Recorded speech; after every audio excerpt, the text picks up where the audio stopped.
द्राक्षवेल आणि फाटे. योहान 15:1-8.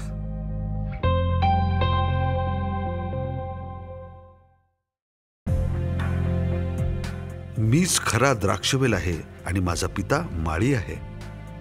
तो त्या फाट्याला जो माझ्यात फळ देत नाही कापून टाकतो आणि जे फाटे फळ देतात त्यांना कातरतो, ज्यामुळे त्यांनी अधिक फळ द्यावं. मी तुम्हा लोकांना जे शिक्षण दिलं आहे त्यामुळे तुम्ही आता शुद्ध झाला आहात. तुम्ही माझ्यामध्ये राहा आणि मी तुम्हामध्ये राहीन. ज्या प्रकारे फाटा वेल्यात राहिल्यापासून स्वतः फळ देऊ शकत नाही, त्याप्रमाणे माझ्यामध्ये राहिल्यापासून तुम्हालाही फळ देता येणार नाही.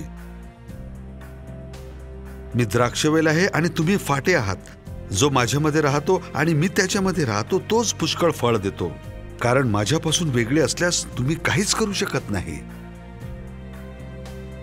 जो कोणी माझ्यामध्ये राहत नाही तो वाळलेल्या फाट्यासारखा फेकून दिला जाईल. लोक असे फाटे गोळा करून आणि अग्नीत झोकून जाळून टाकतात. जर तुम्ही माझ्यामध्ये राहिला आणि माझी वचने तुम्हामध्ये राहिली तर जे काही मागाल ते तुम्हाला दिलं जाईल. माझ्या पित्याची महिमा याद्वारे प्रगट होईल की तुम्ही पुष्कळ फळ उत्पन्न करावं आणि माझे शिष्य बनून राहावे.